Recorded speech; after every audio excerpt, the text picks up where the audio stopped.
ये कहानी है कमली की। कमली सब्जियां बेचने का काम करती थी और उसी की कमाई से अपना घर चलाती थी। कमली माँ दुर्गा की अनन्य भक्ति करती थी।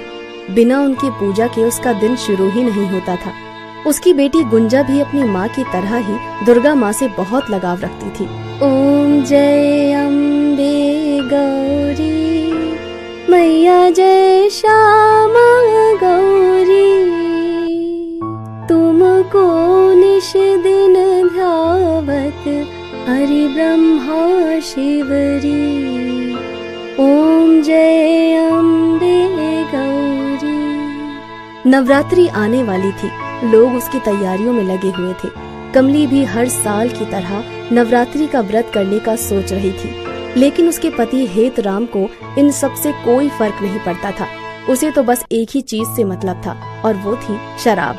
हुई महंगी बहुत शराब की थोड़ी थोड़ी पिया करो। अभी सूरज ठीक से निकला भी नहीं था कि हेत राम को शराब की तलब लग गई।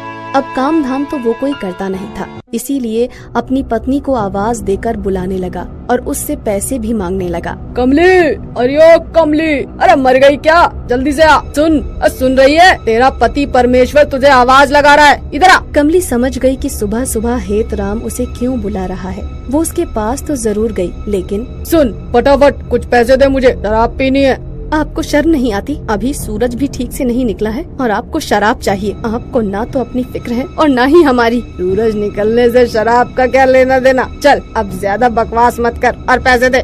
पैसे नहीं है मेरे पास। पैसे नहीं है? क्या मतलब पैसे नहीं है? जल्दी से पैसे दे, नहीं तो मार मार कर चमड़ी खींच लूंगा।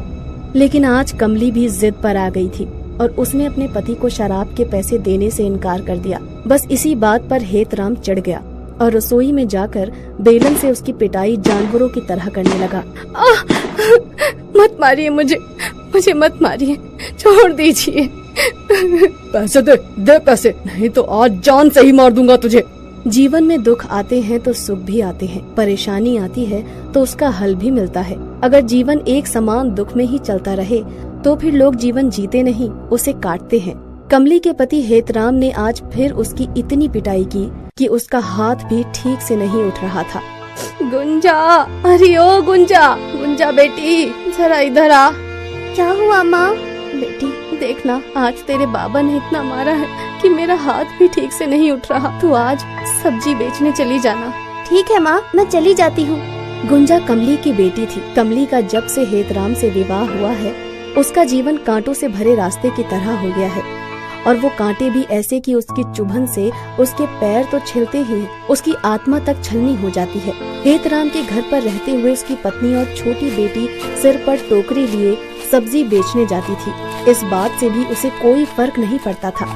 सब्जी ले लो, ताजी ताजी सब्जी ले लो, बैगन ले लो, घिया ले लो, टमाटर ले लो, सब्जी ले लो। धूप में पूरे दिन घूम घूम कर सब्जियां बेचना, और वो भी बिना पैरों में चप्पल के, कोई आसान काम तो नहीं था। चप्पल वो खरीद नहीं सकती थी, क्योंकि उसकी माँ जब गुंजा के लिए चप्पल खरीदने की बात कहती तो हेतराम चिल्लाने लगता। अरे पागल हो गई है क्या? चप्पल खरीदने में जब पैसे तुम खर्च करोगी, उससे मेरी एक बोतल शराब आ जाएगी। खबरदार अगर फिजूल खर्ची की तो। नवरात्रि के समय लोग घरों में छोटी छोटी कन्याओं को बुलाकर उसकी पूजा करते हैं, उसे तरह तरह के पकवान खिलाते हैं। लेकिन नवरात्रि शुरू होने के 2 दिन पहले उसी पवित्र समय में एक छोटी बच्ची बिना चप्पल के भूखे प्यासे कड़ी धूप में सब्जियां बेच रही थी। बहरहाल शाम को गुंजा जब घर पहुंची तो उसने देखा कि कमली बिस्तर पर लेटी हुई है और वो कराह रही है। माँ क्या हुआ? तो इस तरह कराह क्यों रही है? कुछ नहीं बेटा, हाथ में दर्द तो है ही, सिर भी पता नहीं क्यों घूम रहा है, इसीलिए लेट गई बेटा। गुंजा ने अपनी माँ के सर पर हाथ रखा तो वो गरम तवे की तरह था। माँ तुम्हें तो तेज बुखार है, रुको मैं बाहर से बुखार की दवा लेकर आती हूँ। वो जैसे ही बाहर जाने के लिए घूमी, उसके सामने उसका पिता खड़ा था। अरे कहाँ चली? पागल हो गई है क्या? सारे पैसे इसकी दवा पर लगा देगी तो शराब पीने के लिए पैसे कहाँ से आएंगे? चल भाग यहाँ से, और आज जितने पैसे कमाए हैं सब मेरे हाथ पर रख दे, नहीं तो तेरी हालत भी तेरी माँ की तरह कर दूंगा। हेतराम ने गुंजा के हाथों से सारे पैसे छीन लिए। उसकी माँ की हालत देखकर गुंजा की आंखों में आंसू आ गए, लेकिन वो बेचारी करती भी तो क्या करती। 2 दिन बाद नवरात्रि थी, लेकिन कमली का बुखार नहीं उतरा। लेकिन उस पर भी उसने नवरात्रि का व्रत रखने का सोचा। माँ, तू कैसे रखेगी नवरात्रि का व्रत? तू देख रही ना तुझे कितना बुखार है। अरे गुंजा, तू मेरी मैया को नहीं जानती, वो देती है बहुत शक्ति मुझे। माँ, मैं चाहती हूँ कि इस बार व्रत मैं भी रखूँ। तो लेकिन तू तो बहुत छोटी है बेटा। माँ, तुमने ही तो कहा माँ दे देती है शक्ति, वो मुझे भी दे देंगी शक्ति। इस बार दोनों ने व्रत रखा। ये माँ की शक्ति ही थी कि कमली का बुखार अब उतर गया था, लेकिन उसे कमजोरी बहुत महसूस हो रही थी। व्रत के 5वें दिन की बात है। गुंजा सब्जियों की टोकरी अपने सर पर रखकर सड़क से गुजर रही थी। उस दिन धूप ज्यादा थी, प्यास से उसका गला भी सूख रहा था। अचानक उसकी नजर सड़क किनारे बेसुध लेटी एक गाय पर पड़ी। वो गाय बहुत ही कमजोर लग रही थी। वो भागकर उसके पास गई। गौमाता, गौमाता क्या हुआ तुम्हें? गुंजन पास लगे नल से पानी ले आई और गौमाता को पिलाया। गौमाता के शरीर में कुछ जान आई। वो टुकुर टुकुर करके गुंजा को देखने लगी, लेकिन गौ माता अब भी बेसुध लेटी हुई थी। गुंजा समझ गई कि भूख के कारण इनको कमजोरी आ गई है। क्या करूं मैं? गौ माता को तो भूख लगी होगी। गुंजा ने अपनी आधी सब्जियां गौ माता को खिला दी। गौ माता उठकर बैठ गई। तुझे भूख लगी है ना, और खाना है, ले ये सारी सब्जियां तो खा ले। ये कहकर उसने सारी टोकरी गौ माता के आगे पलट दी। गौ माता उसे खाने लगी। गुंजा पहले तो उसे कुछ देर तक देखती रही, फिर घर की ओर चल पड़ी। आज बाबा पैसों के बारे में पूछेंगे तो मैं क्या कहूँगी? आज तो मेरी खूब पिटाई होगी। कोई बात नहीं, मैंने कोई गलत काम थोड़ी ना किया है। गौ माता को खाना ही तो खिलाया है। गुंजा को जिस बात का डर था वही हुआ। भूखी प्यासी गुंजा को जहाँ प्यार और भोजन की जरूरत थी, उसके पिता ने उसे मारना शुरू कर दिया। लेकिन तभी एक घटना वहाँ पर घटी। तभी उसके दरवाजे पर गाय के जोर जोर से रंभाने की आवाज आने लगी। यही नहीं, दरवाजे पर दस्तक भी कोई देने लगा। कौन है? कौन है? हेतराम ने दरवाजा खोला और जैसे ही उसने दरवाजा खोला तो उसके सामने एक लेडी इंस्पेक्टर खड़ी थी, जिसे देखकर हेतराम की हालत पतली हो गई। इंस्पेक्टर के ठीक पीछे एक गाय भी खड़ी थी। ये वही गाय थी जिसको बचाने की खातिर गुंजा ने अपने पिता के मार की परवाह नहीं की और उसे अपनी सारी सब्जियां खिला दी। वो अभी भी जोर जोर से रंभा रही थी। तुम्हारा नाम हेतराम है? जी मैडम। क्या हुआ मैडम? कोई भूल हो गई है क्या मुझसे? उसने अपनी बात खत्म ही नहीं की थी, लेडी इंस्पेक्टर ने 4 डंडे उसे खींच कर मारे। ओह, अरे मैडम क्या हुआ? आप मुझे मार क्यों रही हैं? तू अपनी बेटी और अपनी पत्नी पर बहुत जोर दिखाता है ना। आज मैं तुझे बताती हूँ जोर कैसे दिखाते हैं। मैडम, आपको कोई गलतफहमी हुई है। मैं तो इन्हें बहुत प्यार करता हूँ। तुम्हारा प्यार मैंने अभी अभी खिड़की से देख लिया, और हाँ, पूरा मोहल्ला गवाही दे रहा है तेरे प्यार की। कान खोल कर सुन ले, आज के बाद अगर तूने शराब पी या अपनी पत्नी या बेटी को हाथ लगाया ना तो मैं तेरा एनकाउंटर कर दूंगी। अरे नहीं नहीं मैडम, मैं कुछ नहीं करूँगा, भगवान की कसम। उसके बाद लेडी इंस्पेक्टर ने गुंजा को अपने पास बुलाया और कहा, बेटी तुम्हारा नाम दुर्गा है। तुमने जब इस बूढ़ी गाय को अपनी सारी सब्जियां खिला दी, उस समय मैं दूर खड़ी होकर तुम्हें देख रही थी और सोच रही थी कि इस लड़की का दिल कितना अच्छा है, जिसने अपनी कमाई का नहीं सोचा और अपना सब कुछ गाय को दे दिया। फिर मैं तुम्हारा पीछा करते करते यहाँ तक आ गई और मेरे पीछे पीछे ये गौ माता भी। बेटी, लोग व्रत रखते हैं, उपवास रखते हैं, लेकिन दिल में दया नहीं रखते। तो सबसे अलग है और सबसे प्यारी। ये कहकर उसने गुंजा को गले से लगा लिया और फिर एक बार इंस्पेक्टर दुर्गा ने हेतराम को नौकरी करने और अपने परिवार की देखभाल की हिदायत देकर वहाँ से चली गई और साथ ही ये भी गुंजा को कहा, आगे से कोई भी दिक्कत हो तो पास वाले थाने में आ जाना, मैं वहीं ड्यूटी करती हूँ। हेतराम अब सुधर गया था और वो काम भी करने लगा था। एक दिन गुंजा ने सोचा कि क्यों न वो थाने जाकर इंस्पेक्टर दुर्गा को धन्यवाद कह दे, और वो वहाँ गई भी। लेकिन जब उसने पुलिस वाले से इंस्पेक्टर दुर्गा के बारे में पूछा तो उन्होंने कहा, यहाँ पर इस नाम की कोई इंस्पेक्टर ड्यूटी नहीं करती। गुंजा पुलिस स्टेशन से बाहर निकल आई और वो सोचने लगी कि आखिर वो औरत कौन थी जिसने उसकी मदद की। हालांकि उसे वो गाय भी दोबारा कभी नहीं दिखी।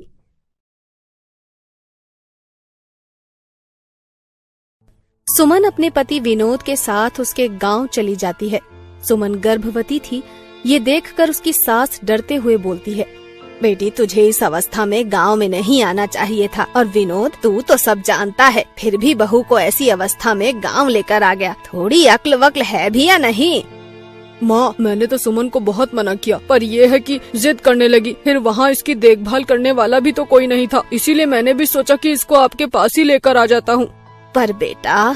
माँ जी, आप इतनी डरी हुई क्यों हैं और आप ऐसे क्यों बोल रही हैं कि हमें यहाँ नहीं आना चाहिए था? बेटा, मैं तेरी भलाई के लिए ही बोल रही हूँ, क्योंकि हमारे गांव में जो भी गर्भवती होती हैं, चुड़ैल उसके गर्भ में ही बच्चे को मार देती है। इसीलिए यहाँ कोई भी औरत माँ नहीं बन पाती। हे माता रानी, इस गांव की रक्षा करना। इस गांव पर चुड़ैल का साया है। बेटा, इस वजह से मेरी बाकी की बहुएं बिना औलाद के ही हैं। उनको कोई भी औलाद नहीं हुई है। वो गर्भवती तो होती हैं, लेकिन चुड़ैल उनके बच्चों को गर्भ में ही मार देती है। पर माँ जी, आप इस बार निसंकोच हो जाइए, क्योंकि जल्द ही नवरात्रि आने वाली है और देवी माँ अपने भक्तों पर नवरात्रों में असीम कृपा बरसाती हैं। देवी माँ की सच्ची भक्ति की जाए तो वो हमेशा अपने भक्तों की रक्षा करती हैं। मैं तो यहीं रहकर नवरात्रि मनाऊंगी और देवी माँ से प्रार्थना करूंगी। तभी बाकी बहुएं भी वहाँ पर आ जाती हैं और बड़ी बहू बोलती है, बहन, हमने भी देवी माँ की उपासना की थी, लेकिन चुड़ैल ने हमको बोला था कि अगर हम देवी माँ की उपासना करेंगे तो वो हमारे बच्चे को मार देगी। इतना कहकर बड़ी बहू रोने लगती है। तभी दूसरी बहू कहती है, लेकिन बहन, बड़ी दीदी ने फिर भी देवी माँ की उपासना की, जिससे गुस्सा होकर चुड़ैल ने इनके बच्चे को मार दिया और हम सबके साथ भी ऐसा ही किया, जिस कारण हम कभी भी माँ नहीं बन सके। नहीं नहीं दीदी, ऐसा नहीं है। अगर सच्चे मन से देवी माँ की उपासना की जाए तो वो अपने भक्तों की रक्षा करने के लिए कुछ भी कर सकती हैं। मैं चाहूंगी कि आप लोग भी मेरे साथ नवरात्रों का पूजन करें। ठीक है, तुम्हारे कहने पर हम देवी माँ की भक्ति करने को तैयार हैं। हम भी देखना चाहते हैं कि तुम्हारी भक्ति में कितनी शक्ति है, क्योंकि सासू माँ ने हमें बताया है कि तुम दुर्गा माँ की बहुत बड़ी भक्त हो और तुम्हारे ऊपर उनकी असीम कृपा है। हाँ, ये बात तो सच है। मेरे काम में जब भी बाधा आती है तो मैं सुमन को बताता हूँ। सुमन कहती है कि देवी माँ सब कुछ सही कर देंगी और मेरा काम भी बन जाता है। सच में मुझे पत्नी के रूप में एक देवी मिली है, जिस पर दुर्गा की असीम कृपा है और जो देवी माँ की बहुत बड़ी भक्त है। ये सुनकर बाकी बहुएं भी खुश हो जाती हैं और अगले दिन से सुमन के साथ सब बहुएं नवरात्रों के व्रत रखती हैं। नवरात्रों के व्रत के पहले दिन ही चुड़ैल सुमन के घर के सामने पेड़ पर बैठी थी। तभी उसकी नजर सुमन पर पड़ती है। अरे वाह, एक और गर्भवती औरत, पर ये मेरी नजरों से बच कैसे गई। चलो, जो भी है, इसके बच्चे को तो मुझे अपना शिकार बनाना ही होगा। फिर चुड़ैल चोरी चोरी सुमन पर नजर रखती है और नवरात्रि के आखिरी दिन सुमन की सास उससे बोलती है, बेटे, हमारे घर में कोई भी बच्चा नहीं है, जिस वजह से कोई भी दूसरे गांव वाला हमारे घर में अपने बच्चों को नहीं भेजेगा। मुझे नहीं लगता कि आज भी कोई हमारे घर में अपनी कन्याओं को आने देंगे। हाँ सुमन, माँ जी बिल्कुल सही बोल रही हैं। हम एक काम करते हैं, गाय को ही खाना खिलाकर उद्यापन कर लेते हैं। हाँ सुमन, बड़ी बहू बिल्कुल सही बोल रही है। वैसे तो मैं नहीं चाहूंगी कि तुम ये व्रत रखो, क्योंकि चुड़ैल क्रोधित हो जाती है और गर्भ में पल रहे बच्चे को मार देती है। लेकिन जब तुमने मेरी बात नहीं मानी तो कम से कम ये बात तो तुम्हें माननी ही पड़ेगी बेटा। नहीं माँ जी, ऐसा कुछ भी नहीं है। आप देख लेना, हमारे घर कंजक भी आएंगी और भोजन भी ग्रहण करेंगी। देवी माँ सब कुछ सही कर देंगी। ठीक है, अगर तू जिद करती है तो कुछ देर में कंजक का इंतजार कर लेती हूँ, लेकिन अगर कुछ देर में कोई कंजक नहीं आई तो मेरी बात मान लेना। ठीक है माँ जी, पर मुझे पता है मेरी माँ मेरा साथ जरूर देंगी और कोई न कोई कंजक हमारे घर जरूर आएगी। फिर सास बहू सब मिलकर देवी माँ की उपासना करती हैं। फिर सास अपनी बहू के लिए गाँव के घरों में कंजक ढूंढने जाती है और सबको कहती है, अगर आपको कोई कंजक मिले तो हमारे घर में जरूर भेज देना, मेरी बहू ने व्रत रखा हुआ है। इतना कहकर सास दूसरे घर में जाकर कहती, बहन जी, अगर आपके घर में कोई कंजक आई हो तो हमारे घर भेज देना, मेरी बहुओं ने व्रत रखा था। अरे कैसी बात करती हो बहन जी, जब से इस गांव पर चुड़ैल की बुरी नजर पड़ी है तब से कोई भी रिश्तेदार अपनी बेटी को हमारे गांव में नहीं भेजता।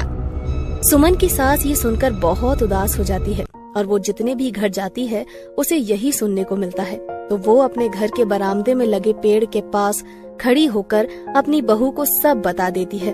सुमन ये सुनकर रोने लगती है और देवी माँ के सामने जाकर कहती है, माँ, ये कैसा गांव है, यहाँ कोई भी अपनी लड़कियों को जीवने के लिए नहीं भेज रहा। मेरा उद्यापन कैसे होगा माँ? बेटा, तुम चिंता मत करो, माता रानी सब सही कर देंगी। उन दोनों की ये बात पेड़ पर बैठी चुड़ैल सुन रही होती है तो वो बोलती है, तू कुछ भी कर ले, पर तेरा ये उद्यापन इस जीवन में मैं कभी भी पूरा नहीं होने दूंगी। मैं तेरे गर्भ में पल रहे इस बच्चे को खा जाऊंगी। तू अब देखना तेरे साथ क्या होता है। सुमन इस बात से बेखबर थी कि वो जिस पेड़ के नीचे खड़ी थी उस पेड़ के ऊपर एक चुड़ैल थी। फिर चुड़ैल कंजक का वेश बनाकर अपने साथियों को सुमन के घर लेकर जाती है और सुमन से कहती है, आपने हमें बुलाया था, इसीलिए हम कन्या जीमने आपके घर आ गए हैं। सुमन कंजक को देखकर बहुत खुश होती है, पर फिर वो उन्हें बोलती है, पर गांव के सभी लोगों ने तो मना कर दिया था कि वो अपनी कन्याओं को हमारे घर नहीं भेजेंगे, फिर तुम कैसे आ गई हो? हम अपने घर पर भी तो कुछ बताकर नहीं आए हैं। हमने तुम्हारी सास के मुंह से तुम्हारी भक्ति भाव के बारे में बहुत सुना है, इसीलिए हमें लगा कि हमें तुम्हारे घर आना चाहिए। क्या तुम हमें भोजन नहीं करवाओगी? क्यों नहीं, आप लोग हमारे घर आए हैं और मैंने माता रानी के पूरे नवरात्रि के व्रत रखे हैं, तो उनका प्रसाद बनाया है, आप उसको ग्रहण कीजिए और मेरा व्रत पूर्ण कीजिए। आइए, अंदर आइए। फिर सुमन कंजक लड़कियों को लेकर अपने घर में चली जाती है और उनको बैठाकर भोजन कराने लगती है। तभी चुड़ैल अपनी आँखों से सुमन के गर्भ में पल रहे बच्चे को मारने की कोशिश करती है, लेकिन तभी सुमन के गर्भ के चारों ओर एक जादू का गोला बन जाता है, जिससे चुड़ैल की शक्ति सुमन के गर्भ में प्रवेश नहीं कर पाती। ये क्या हुआ? ये कैसी माया है? मेरी शक्ति इसके गर्भ में क्यों नहीं जा रही? आज तक तो ऐसा बिल्कुल नहीं हुआ, फिर आज कैसे मेरी शक्ति कमजोर पड़ गई? फिर चुड़ैल क्रोधित हो जाती है और अपने असली रूप में आ जाती है और चुड़ैल का डरावना रूप देखकर सब घर वाले डर जाते हैं। तभी चुड़ैल गुस्से में बोलती है, मैंने सोचा था कि तेरे इस बच्चे को कंजक के रूप में मार दूंगी, लेकिन लगता है तेरे गर्भ में पल रहे बच्चे को मार पाना इतना आसान नहीं है, इसीलिए मुझे अपने असली रूप में आना पड़ा। अब मैं तेरे गर्भ को खत्म कर दूंगी। इतना कहकर चुड़ैल अपने हाथ में एक छुरा उठा लेती है और सुमन के गर्भ पर वार करने लगती है, लेकिन जैसे ही वो मारने वाली होती है उसका हाथ वहीं रुक जाता है। ये देखकर चुड़ैल घबरा जाती है और फिर दोबारा से कोशिश करती है, लेकिन इस बार भी वो सफल नहीं हो पाती। चुड़ैल, देवी माँ मेरे गर्भ की रक्षा खुद कर रही है, तो तू मेरा कुछ नहीं बिगाड़ पाएगी और अपने इरादे बदल दे, वरना देवी माँ तुम्हारा भी अंत कर देंगी। इतना भरोसा है तुझे अपनी देवी माँ पर, तो मैं पहले तुझे ही खत्म कर देती हूँ। फिर चुड़ैल सुमन का गला पकड़ लेती है और उसको दबाने लगती है। धीरे धीरे सुमन का दम घुटने लगता है। तभी सुमन दर्द से तड़पते हुए बोलती है, माता रानी मेरी रक्षा करो, माँ मेरी रक्षा करो, मेरे बच्चे को बचा लो। तभी वहाँ पर इतनी तेज रोशनी चमकती है कि किसी को कुछ भी दिखाई नहीं देता। ये कैसी रोशनी है? इससे तो मेरी आंखें खुल ही नहीं पा रही हैं। तभी रोशनी थोड़ी कम होती है और सब देखकर चौंक जाते हैं कि माता रानी वहाँ खुद प्रकट हो जाती हैं और गुस्से से चुड़ैल को कहती है, दुष्ट चुड़ैल, आज तक तूने इतने बच्चे को उनकी माँ के गर्भ में मार दिया, वही आज तू सुमन के बच्चे के साथ करने वाली थी, पर इस बार तेरी किस्मत खराब थी, क्योंकि सुमन मेरी परभक्त है और मेरे होते हुए इसके बच्चे को कुछ नहीं होगा। अच्छा देवी, तो ये सब तुम कर रही थी, मेरे रास्ते से हट जाओ वरना मजबूरन मुझे युद्ध करना होगा। माता रानी की आंखें गुस्से से लाल हो जाती हैं और वो अपने त्रिशूल से चुड़ैल का हाथ काट देती है।